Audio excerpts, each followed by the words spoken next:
Hello, everyone, and welcome to Backstage with Actors Training Ground. I'm your host, Tanner Lagaska. Today's guest is one of the founders and the artistic director of Burning Coal Theater in Raleigh, North Carolina. Burning Coal has been running strong in Raleigh for 23 years, producing thought-provoking plays, teen original plays for Teen Fest, and historical play events like the Oakwood series, celebrating historical figures from North Carolina history. He was the artistic director for Hawk and Handsaw Theater and a founding member of Avalon Repertory Company, both in New York City. His film and stage credits include the French film Vicious Circles, Skylight in Orlando, Florida, Macbeth in the New Jersey Shakespeare Festival, and Trip to Bountiful at the SUNY with Ellen Burstyn. With over 30 years experience both on stage and behind the table, we are pleased to welcome Jerry Davis. Welcome, Jerry. I'm so glad to have you here on the show today. Thank you for taking out time for us. My pleasure to do it. Thank you. So you were born and raised in Nashville, Tennessee. What was it like growing up there in Nashville, and what was the theater like there? Well, I was born in Nashville. I actually grew up from the age of 9 in a little town about 30 miles southeast of there called Murfreesboro, Tennessee, which is notorious for being the home of Douglas MacArthur's wife, and for the first 2 years of her life, Judy Garland. So I think that kind of describes the yin and the yang of the place pretty accurately. It was a good place to grow up. There were 2 high schools in town. I went to the better one. No, I don't know if that's true, but we had a lot of competition, among the theater programs there. And there was a great community theater in Murfreesboro that was built inside an old log cabin. It was a big building. It had 4 stories, including a basement, an attic, and 2 stories. And on the ground floor was the theater itself. And it was very intimate. It could be in the round or 3/4 thrust or however they wanted to configure it. But the audience was never more than a few feet away from you. And of course, they packed the place because there were only about 100 seats in the building. Wow. And they did some fairly, aggressive stuff for the 70s and early 80s. Unfortunately, that building was bulldozed recently by a political person whose name I won't mention, but who, as far as I'm concerned, is persona non grata to civilized people these days in that town. But they tore down the building without any plan to replace it, and so the community theater's kind of scrounging for a place to perform right now. So, there's a step forward, a step back, and I guess that's how things are these days, particularly in the southeastern United States. You said that you had been raised in Murfreesboro. How long did you live in Tennessee before you moved out? It's Murfreesboro, believe it or not. Murfreesboro. Yeah, it couldn't be more bizarre. There's a college there, actually, Middle Tennessee State, which currently has close to 30,000 students, which was approximately the population of the entire town when I lived there back in the 70s. I moved out in early 85. Just graduated from college, and I knew I wanted to go to New York City, and an opening happened in a home where a friend of mine lived. Somebody moved out, and she wrote to me and said, "You want to do what you've always said you wanted to do, which is move to New York?" And I said, "Sure." And so I went there, and right at a little bit after college, I worked for about a year to save up some money. I worked at a State Farm insurance company doing data entry back when data entry was a very new idea in the world.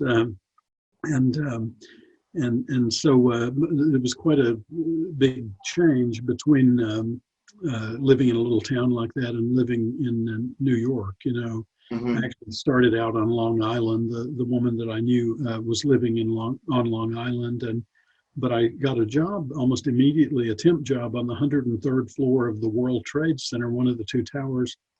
And I like to talk about how I couldn't figure out how to get there. I would get in an elevator and I'd go up and it would stop at the 59th floor. and I'd get out and go, oh, this must have been the wrong one. I'll go back down and find the right one. I'd get on another one, come back up, stop at the 59th floor. I finally figured out that the building was too damn tall to go all the way up with one elevator, you know. So you had to get out and get on another one on the 59th floor. And so that kind of experience was interesting. And then 2 weeks later, I got hired on Wall Street. I don't know if many actors know this, but Wall Street and the banking industry and the financial services industries in New York City are wise to the fact that theater artists are typically very smart and well-read and articulate and all those things. And so when they're looking around for people to hire, you know, they often will hire, you know, actors or directors or people who come to the city looking to make their mark there. And so that was quite a fortuitous turn of events. I worked on Wall Street for 3 years in a small but old company, 80-year-old company called Moore and Schley down at 45 Broadway. And I started out as the receptionist on the 23rd floor, and within about a year and a half, I had been promoted to the registration manager. So I was the one who was helping all the new sales reps get registered with the Securities and Exchange Commission, and that was fun, you know. And I saw a lot of stuff. You know, that was right around the time that movie Wall Street came out. You know, the Oliver Stone movie. And it was nothing like that. You know, these people were salt of the earth, you know, good people.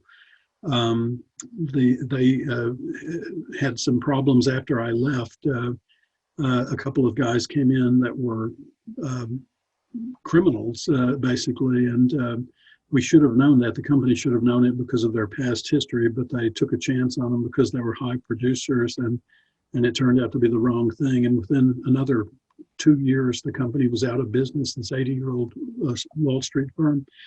I left before all that happened, thank goodness. But anyway, I took a job at that point with a tax attorney, a CPA out on Long Island, who said, you know, I'll let you work any hours you want as long as you get 40 hours a week. And so for an actor, that's gold, right? That means you can take off in the middle of the day to go to an audition, or you can take a day off entirely if you have auditions in the middle of the day or whatever. And so typically I would work, you know, maybe 4 days a week, getting those 40 hours in, and then have 3 days off. And it was nice. And I spent most of the rest of my time in New York working for him, really good guy named Jeff Farkas, out on Long Island, and you know, was able to work as an actor. Farkas would hold the job for me if I got a job out of town, as I did one year. I was in Providence for a whole year, and he held the job for me while I was gone, you know, and basically would tempt people in until I got back. And so you know, and I had no business training at all, or no, you know, tax attorney training. I was just somebody who, you know, could put a noun and a verb in a sentence, you know, and it turns out those people are fewer and further between than I had imagined in New York City. And so, or in, you know, New York. So that was all good learning. And it turned out, of course, Tanner, that those kinds of experiences were the critical things that allowed me then to start burning coal, because I knew how to do, you know, a tax form or a sales tax or the 941. You know, I wasn't scared of that stuff. And in fact, I do it I rather enjoy doing it. It feels a little bit like putting a puzzle together or something like that. You said you went to college. Did you go to college for theater, or did you go to college for something else? Well, it turns out they didn't call it theater. Back in the day, they called it speech. It was actually considered a Bachelor of Science degree. So I have a Bachelor of Science degree in speech, which was the theater program, you know, acting, directing, theater history, costuming, you know, all the usual things that an undergraduate program would offer. But, you know, it was a small program, and it's much bigger now. I mean, they have many more. I think we only had 4 faculty members when I was there. There's probably 20 or more there now. And they do a lot of things. They tour things around to different places, and you know, they have a big program now. But back in the 70s and early 80s, when I was there was not not as much, not as many majors for one thing. There might have been 30 majors while I was there. Mm, And again, now there's probably a couple of hundred in that program. wow. When you were in New York, is that when you studied with Uta Hagen? Oh, yeah, yeah.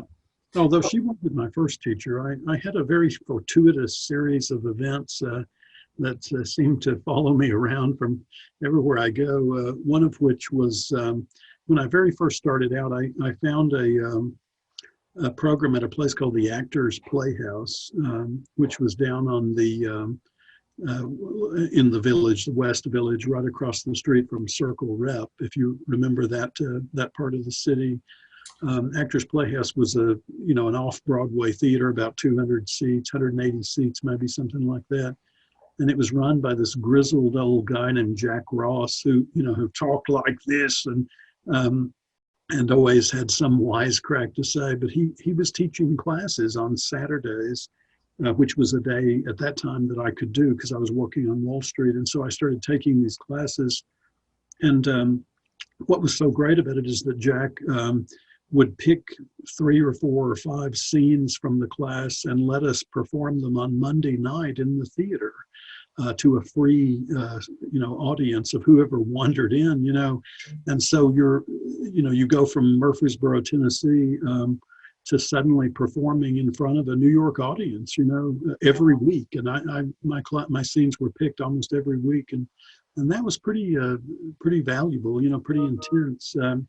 Then I studied for a couple of years with Julie Bavasso, who was a well-regarded playwright, actor, and director, mostly known for her playwriting. She'd had a show at Circle Rep a few years before up at Yale. I think they did some of her stuff. And she started doing films toward the end of her career. She played a pivotal part in that Paul Newman movie, The Verdict, if you've ever seen that. I've heard of it, but I have not seen it. Get thee to a television right away, because it's fabulous. But okay. Julie was another grizzled old veteran. She was in Moonstruck too. She was Cher's aunt in Moonstruck. Okay. So she had a good career in film as well. But she was a terrific teacher, and there was some terrific people in there. Like Oliver Platt was in her class one year. So she drew some good people. And then I studied for one semester with Nikos Sakaropoulos, who was the founding artistic director of the Williamstown Theater Festival. Whenever their season was over, he would come into the city and teach a class in the fall that ran up until Christmas. And I had some interesting experiences there with Nikos. He died shortly after the semester that I took with him. And then I, all of my friends were like, "Oh, we're going to audition for Uta Hagen's class again." You would go every 6 months and try to get into one of her classes, and she was only taking about 25 or 30 students at a time. So, but hundreds of people would audition, and I auditioned and got in the first time that I auditioned for it. And so I was able, except when I was out of town working in a regional theater, I was able to study with her for 7 years, on and off for 7 years, and that was fabulous. That was a real trial by fire, because she was very exacting, and although she was a good, loving person, she was also brutal with her criticisms if she didn't like what you were doing. Yeah. Was it stressful for you studying with her? Because, she's wonderful. Her 2 books that she wrote are just amazing. I love them both.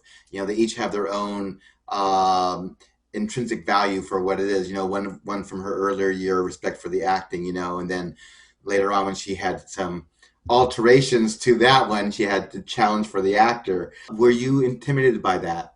Well, if you looked over and saw the teacher and realized it was the woman that Edward Albee had written Who's Afraid of Virginia Woolf for, would you be intimidated by that? No. Yeah. Yes. What do you think? Yeah. But it was good, and there were some great students. Hope Davis was in that class several times. Amanda Pete was a fresh-faced kid just out of high school, I think, that was in that class with me. So there were some interesting and talented actors, and then there were some people that just all they ever did was study with Uta Hagen. They never did anything else. Didn't even audition. And she would, the other thing she did, which I found interesting and fascinating, is that she always had immigrants in her class, not exclusively, of course, but every semester there would be 2 or 3 or 4 accents, and you'd be like, where is this person from, she did that deliberately, I think, because she had been an immigrant to the country, and so she knew what it was like to try to make it in that business without any contacts or without any solid ground under your feet. And she was a great person, and I always tell my students that Uta had given up her career at the height of it. She had done Virginia Woolf and a couple of other things, and then she quit and started running HB Studios with Herbert Berghoff, who founded the studio. And then when he died, she ran it herself. But the fact that she gave up what could have been a very lucrative film career in order to teach young people, I just think is says volumes about what kind of a person she was. When you were starting out in acting, and I'm gonna say New York because that's where that's when you started to hone your chops and all that. What did you find one of the hardest things for you as a beginning actor to come to terms with as far as acting and the business of acting? There's so many different ways I could go with that. Weight has always been a problem for me, so keeping the weight off was never easy. Although walking around in New York, you tend to lose it, much more so than driving around in Raleigh, for instance. But it's part of that. It's sort of the vagaries of it, of not knowing. You don't know what's wanted. You don't know whether the role's already cast. You don't really know whether you did well in the audition. Sometimes you can tell, but who knows? And then it's just not having that doubt in your mind. Did I do right? Did I do the right things? Did I say the right things? And so I came to a conclusion at some point, probably about, I would say, 7 or 8 years into my time in New York, where I sort of came to the determination that being in the room was victory, right? We always, as actors, think getting the part is victory. But if you can convince yourself, as I did, that just showing up to the audition means you've won, and then you can put it out of your mind and go on to the next thing, it takes a lot of pressure off.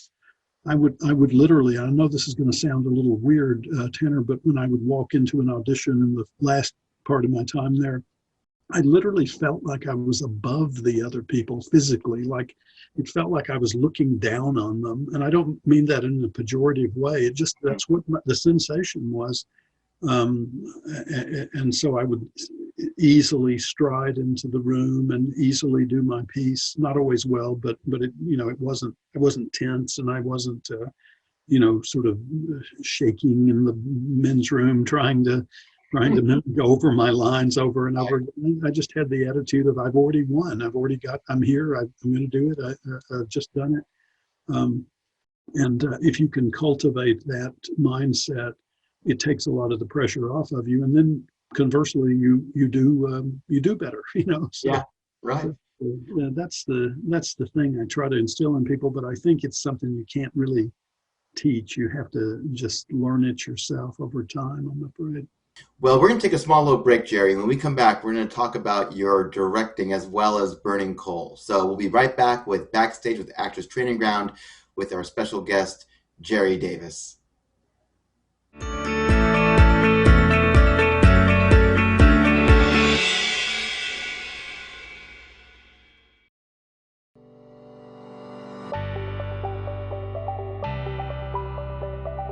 At Actors Training Ground, we believe the foundation of great acting is quality training. Our goal is to teach the actor how to express emotions truthfully and honestly through connection to text, character, and movement. Many actors from Actors Training Ground have been signed by talent agents and featured in independent films, regional commercials, and national cable TV series. We can't promise fame and fortune, but we can guarantee comprehensive training from teachers passionate about the craft. So what are you waiting for? Visit us at actorstrainingground.com and see what we have to offer you. Actors Training Ground. Explore the possibilities.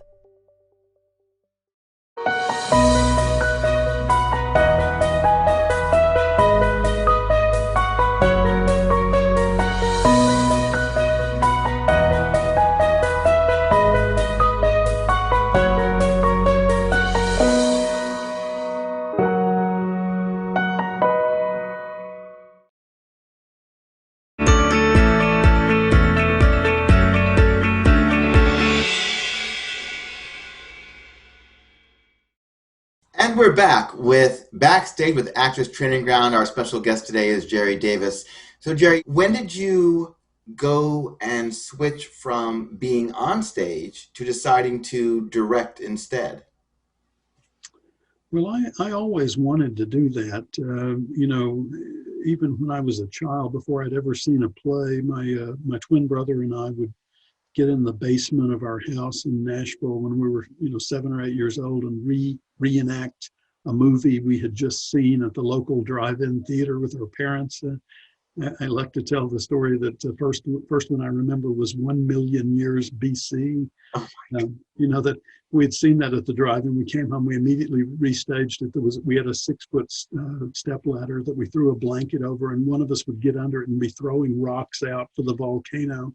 And then we had something for the dinosaur. But strangely, at the age of 8, we left Raquel Welch out of the story altogether. And I think that's probably something I wouldn't do now. But at that time, we were like, never mind her. Let's get to the dinosaurs.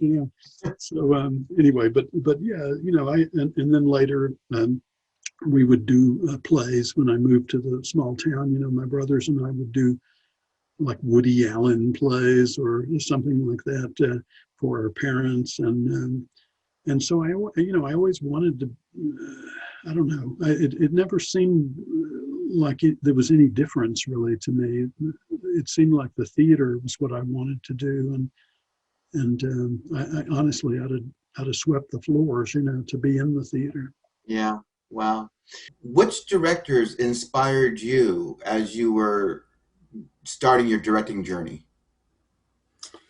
Well, there were a lot. One that I had the good fortune of working with was Adrian Hall. Adrian had founded the Trinity Repertory Company in Providence, which is one of the great theaters in America.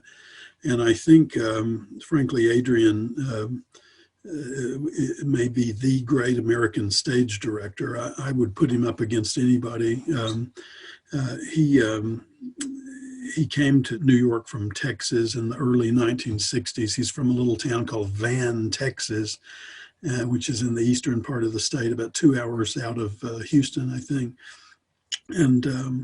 And he was a very rural kid, but he just immediately started making a name for himself by doing Tennessee Williams plays and, one acts and things like that. There really wasn't yet an off Broadway scene in New York, but he was one of the few people that was doing that kind of thing, just find a space and do a play and invite some people.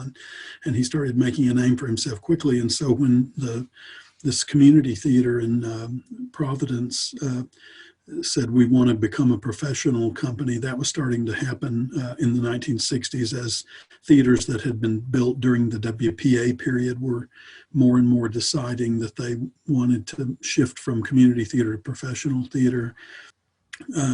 They said, well, who's the hottest director in New York? And somebody said, well, it's this kid, Adrian Hall. And they said, well, let's ask Adrian. And sure enough, he was willing to do it. And so he moved to Providence and he started this professional company there. When he got there, there was a young kid who had just come out of the Rhode Island School of Design named Eugene Lee, who would later do the first production of Sweeney Todd. He did Wicked when it played on Broadway. He does Saturday Night Live still. He's one of the house designers on Saturday Night Live. But Eugene's idea, his sort of vision for theater was that the minute you step into the theater, you're in the world of the play. And of course, Adrian's idea was, no, it's these two guys sitting at a table talking, and the two of them clashed in a sort of Lennon and McCartney sort of way. And out of that came what I like to describe as the Trinity House style, which is something in between those two. It's very visceral, it's very sort of in your face, but it's also atmospheric, And if you've ever had a chance to be in the upstairs space, the bigger space at Trinity Rep, it's quite a remarkable, the best theater I've ever been in. Just the most interesting place to watch a play. And so I had the good fortune of working with Adrian. He had already left. He had gone off to run the Dallas Theater Center by the time I got there. And Ann Bogart ran the theater for a year, and then they booted her out, or she left. I don't know. There's a big conflict about what actually happened with Ann's year there. But then they brought in this guy named Richard Jenkins, who is now a fairly well-regarded film actor.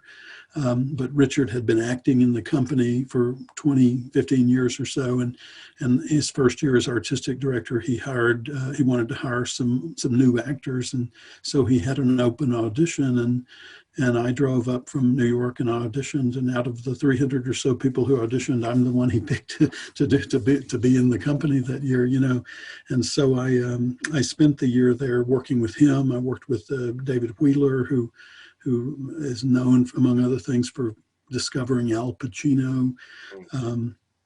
I worked with, I'm going to forget her name, but David Mamet's first wife. There were a lot of interesting people there at that time. And Adrian came back to direct his own adaptation of A Christmas Carol, which they did every year as their cash cow. And so I got to see him in action. I got to not only work with him, but work with him in his theater, the theater that he had created. And it was electrifying. He's a madman. He was a madman. He's just complete lunatic, but in the best way possible. And so creative, and he, for him, everything was about the impact. Does the action, does the gesture communicate what needs to be communicated, and then once we've established that, how can we make it communicate that as thoroughly as possible? There's one very famous story that do you mind if I share a little Adrian story? So Sure. he was doing The Tempest. This was not when I was there, it was earlier, but there was an actor in the company named Richard Neeland, who was a big sort of burly guy, and Richard was playing Caliban. But Adrian kept telling the costumer, it's not scary. Adrian had a very thick Texas accent, and he would say, it's not scary. I want to see scary. Do something else. And so they'd take Richard back into the costume room, and a couple hours later come out with something else. And Adrian would say, it's still not scary. And one time they were going to try these boots on Richard. And so they had him stand up on a couple of these stools, like milking stools, so they could fit the boot to his foot. And Adrian walked in and saw him standing on these stools and said, can't you bolt his feet to them stools? and what he meant was bolt the shoes, the boots to the stools. And that was Caliban. There was nothing else about the actor's costume, that was monstrous. It's just that when he walked in the room, he was 10 feet tall and had these big wooden clunky things on his feet. And it just scared the crap out of people. People would just go, Oh my God. And that's so that kind of, that idea, that searching for the right moment, the right image, not settling for what is standard, but finding something new. It's not a new idea, but when Adrian, was working in Providence in the 1960s and onward, it was a pretty new idea, So he was very influential to me, and his building, frankly, his and Eugene Lee's building was very influential to me as well. When did you decide to move to North Carolina and start Burning Coal Theater? Well, I always wanted to do something like this. it's not, I don't know that there was ever a moment when I had a eureka thing and said, I know what I'm going to do, but I always knew that I wanted to run a company, that I wanted to be the one picking the plays, you know, for instance, and be the one who has the responsibility of, you know, giving work to artists, or taking work that artists have made and finding a way to get it on a stage somewhere. And You said you picked your own plays, so you make the season then yourself. You're the only one, you decide the season every year. Yeah. Wow. Yeah. It's a big task. Well, it is, but I think it's my job, and you know, I don't think any other way works, to be honest with you. And I'll just give you an example. If you have 10 people who are all going to pick the season together, how can you assure yourself that those 10 people will have had the same experiences? You know, how can you assure that they'll all have read the same plays? And you can say, well, we gave each of them a copy of these 10 or 20 scripts or 50 scripts, but there are 50,000 scripts out there. And how can you know that those people have come to the room with the same knowledge base, you know? And the short answer is you can't, and they don't. You know, whenever plays are being selected by committee, it's often just, you know, whoever the most powerful person in the room is, they fell in love with the script they read, and that's what they want to do, and everybody else darn well better acquiesce to it, and that's not an artistic room. It's a political room, and the older I get, the more I'm convinced that politics has no business whatsoever in the theater. Questions are what our job is, not answers. You were one of the founders for Avalon Repertory Company. Not quite. Not quite. It was founded by two people. Alarm bells should have gone off, but an ex-husband and wife who founded it. Yeah, I was in it early on, but no, they founded it before I got there. Well, so I mean, you were part of that. You started Burning Coal back in 1997. Yeah. What advice do you have for anybody who wants to start their own theater company? What should they be preparing for? Well, I really do think that the business, I didn't take business classes in college or anything, but I did the equivalent of that by working first on Wall Street and then for the tax attorney. But I think you could probably truncate some of that by taking a few business courses and familiarizing yourself with, you know, the business, broadly speaking, of business. And you know, it is a business. You know, it's an art form, but it is also there's marketing involved, and there's accounting, and you know, so making yourself comfortable with those things. It's not brain surgery. You know, it's not those kinds of things are not things that require 80% of your time or focus or anything like that, but they do require you to be comfortable with them. And so get comfortable with them would be one thing I would say. The second is read everything you can get your hands on, and go to see other people's work, and try to see other people's work outside of the area that you live in, because you'll see a lot of repetition if you stay in the same place. And there's nothing wrong with staying in the same place, but I do think as an artist, you should try to see the work of people outside of your normal circles.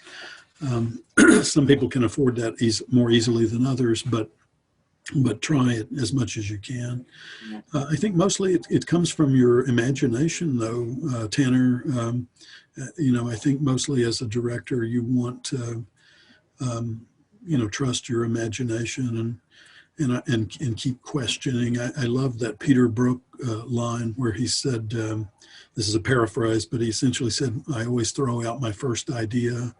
I always throw out my second idea. I always throw out my third idea, and eventually you get to the subconscious, which is a more interesting place. Mm-hmm. So if you have some great idea and go, I'm sticking with it, then you're closing every door, right, except for that one door. But if you force yourself to throw it out, you can always bring it back again. As a director, there are a lot of different types of genres in theater. Yeah. Is there any particular type of theater that you are particularly drawn to create? Oh, I wish you hadn't added that last part, because I was about to say the American musical, which I do love. The only times, not the only, but most of the time when I weep in a play, it's a musical. But to create, I don't know. I mean, I like things that work. I like things that have to be discovered. I think something that gives answers, easily is boring. Mm-hmm. I'll give you an example from my time at Trinity. We did back-to-back there. We did 2 shows. One was The Lower Depths by Maxim Gorky, the Russian play. And, when the scripts arrived, you could almost literally see the dust floating up out of the pages.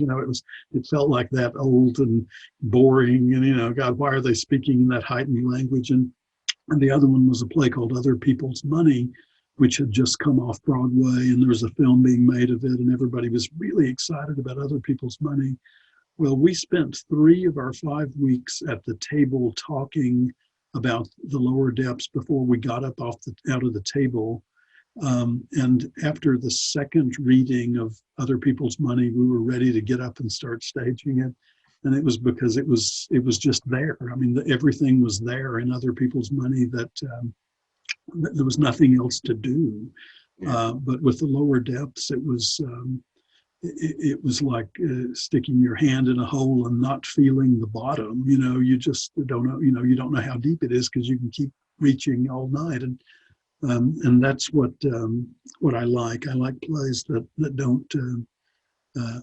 I don't like plays that make the audience feel dumb. And I think all too often people mistake those two things.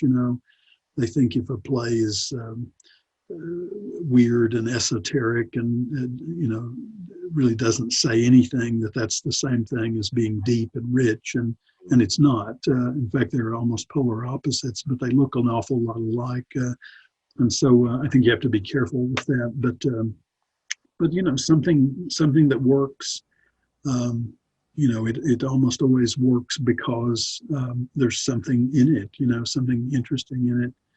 These old chestnuts, like An Hour Town or Long Day's Journey or something like that. Those plays have been around for 70 to 100 years because they work, because there's something in them that is universal and is meaningful. And so I like plays that work, and I like plays that ask questions but don't necessarily reveal the answers immediately. Wow. All right. Well, we're going to take another break, and then when we come back, we will be finishing up our interview with Jerry Davis.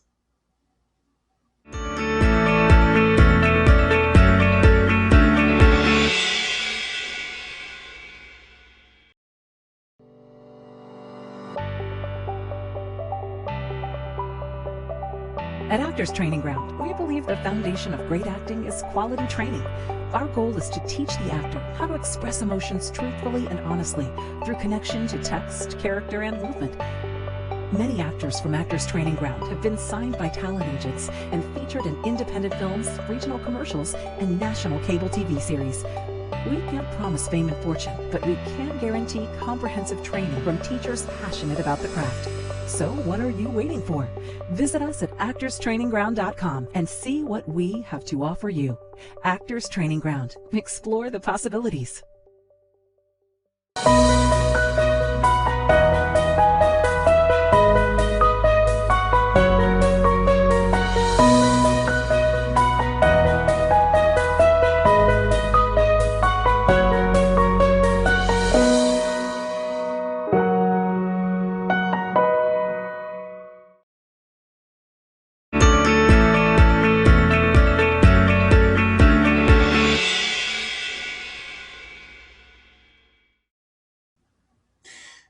back with Backstage with Actors Training Ground with our special guest, Jerry Davis.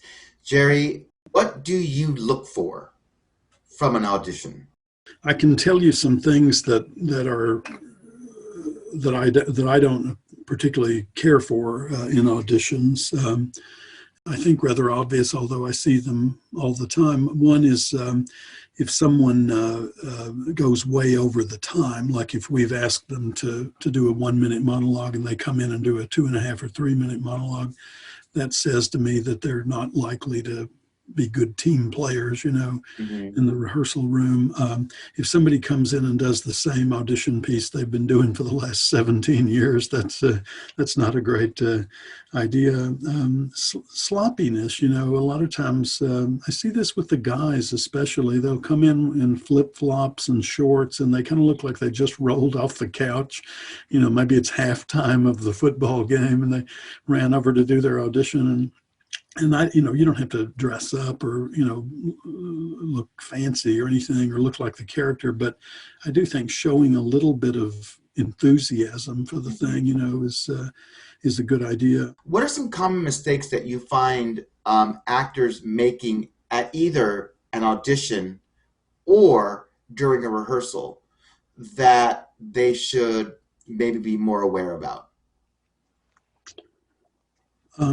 In rehearsals, I think that it's a very difficult thing that actors are asked to do. There's more to it than this, of course, but essentially we're being asked to do something over and over and over again and make it look like it's unique each time. And so the temptation there is to try to solidify things. I'll give you an example. I was on stage once, and I was in an early rehearsal. I was acting, and I reached over to pick up this teacup that was sitting on the floor, and this actor who was on stage with me turned to the director and said, "Can he not do that? I was planning on doing something with that cup." And that's not acting, right? That's choreography or architecture. I don't know what it is, but it's not acting. Acting you should not think about what you're going to do to the exclusion of what the other person in the scene or the persons might give you, because then you're shutting all those doors again. And yet I see that over and over again. I see actors grab each other in the middle of a rehearsal and pull them off to the side, and you can tell they're saying, in this next scene, I'm going to go stand over there instead of over here. Just wanted to let you know. Why do you want to let them know? Let them experience it, and because that's what life is. And so if we're trying to recreate as a close approximation of life, why in the world would we want to know in advance before we ever try any of these things?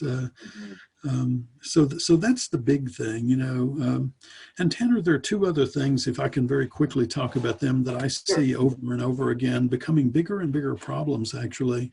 One is that actors look at the floor way too much in plays. They don't show the audience their eyes.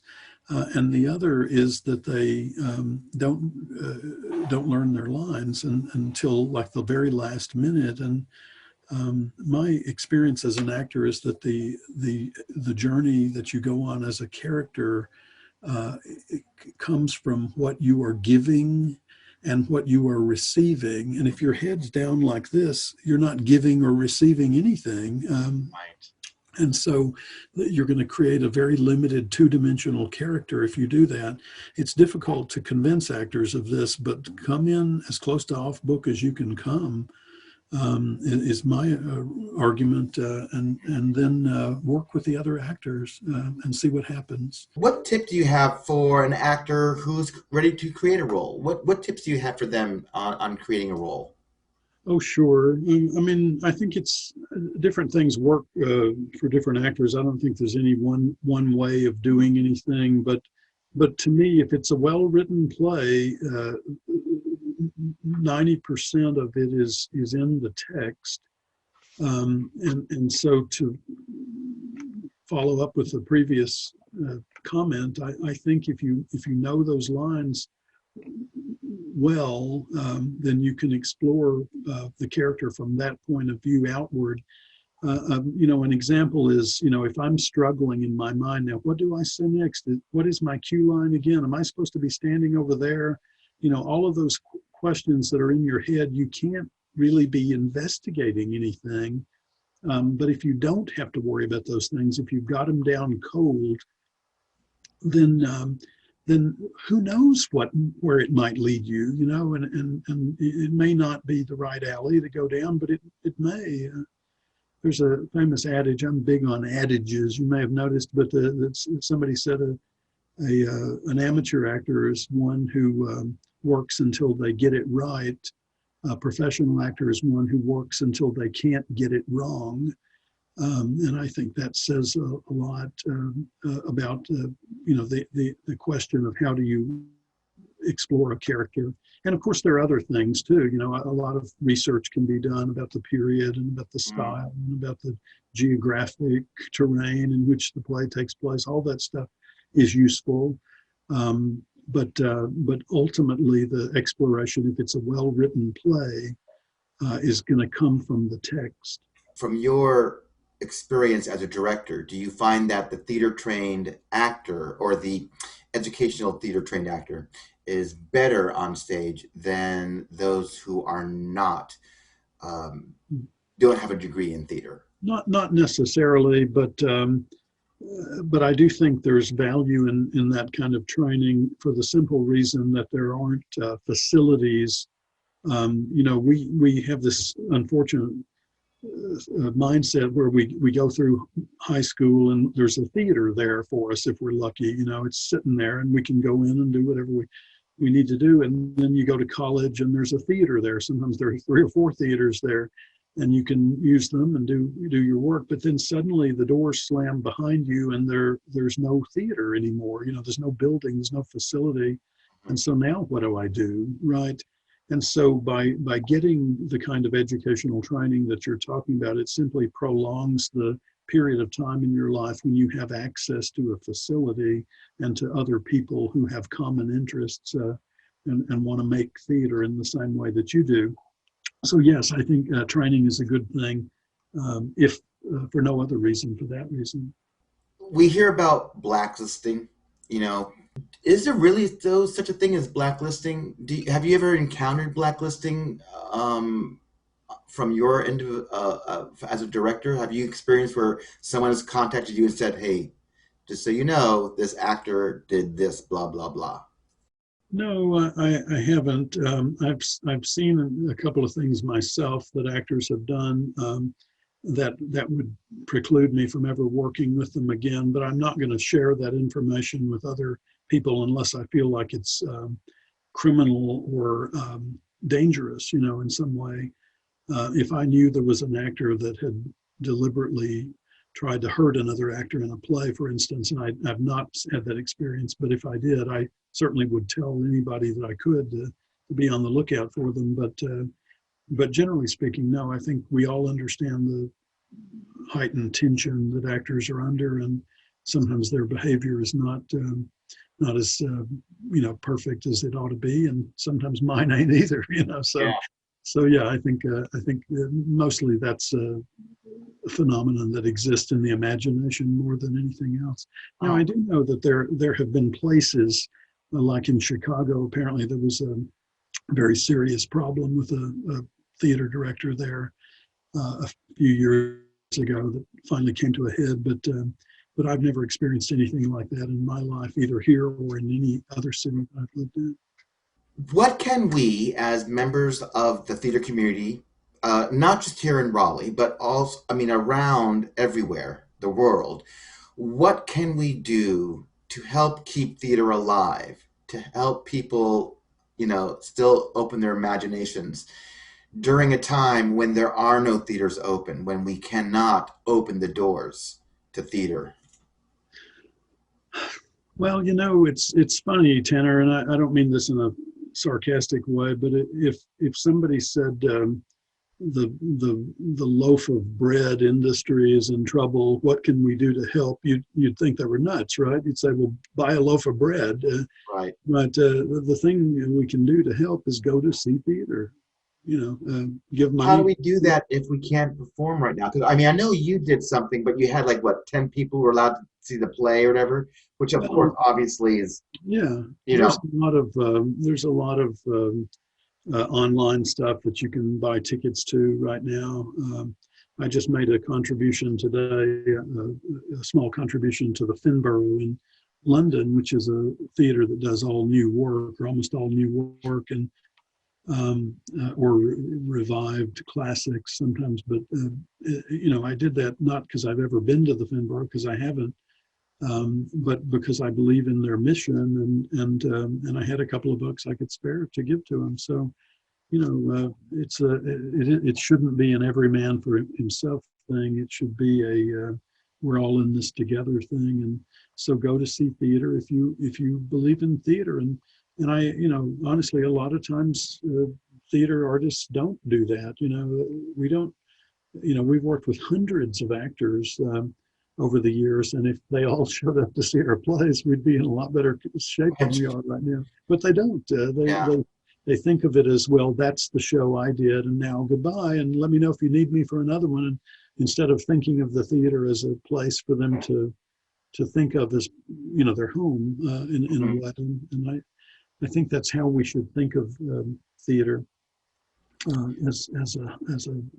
as a community that we all want to support. And I would just close that by saying, how can we expect the audience, largely speaking, broadly speaking, how can we expect them to support us if we don't support ourselves?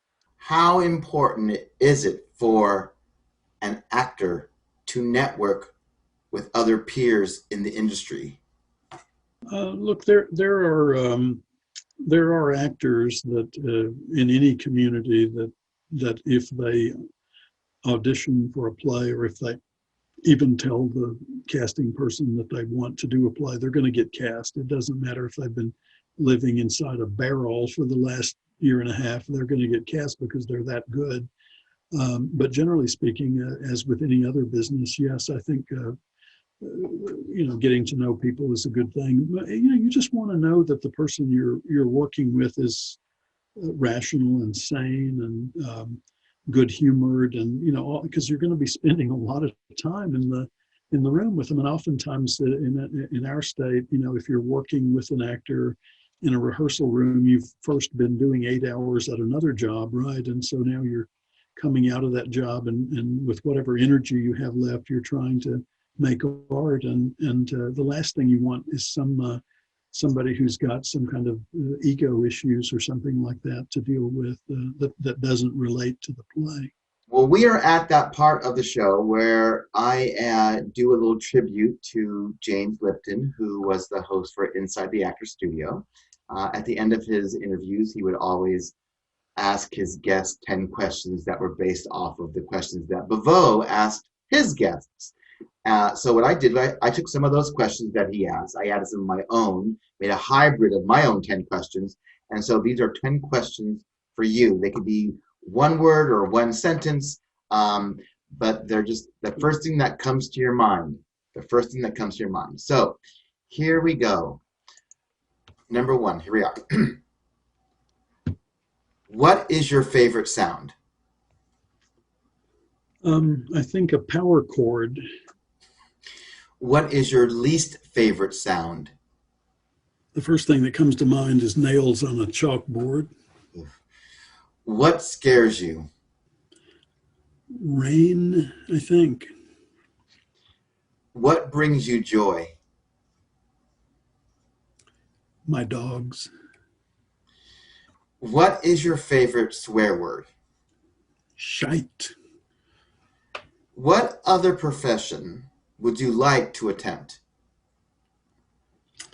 I wouldn't like to attempt any other profession. I would like to be a writer. Well, that is an attempt of something, a new writing. If anything, what is your biggest regret? When I was young, I thought that there was no place for me in the world, which I think all young people think. I thought everybody, all the adults, knew what they were doing and were doing it well. And little did I know, you know, and I wish I'd known that back then. I wish I'd known that you can make a place for yourself in the world. Hmm. What do you consider your strongest trait? I think I hear text clearly. This is a theater trait. I think I hear text clearly, and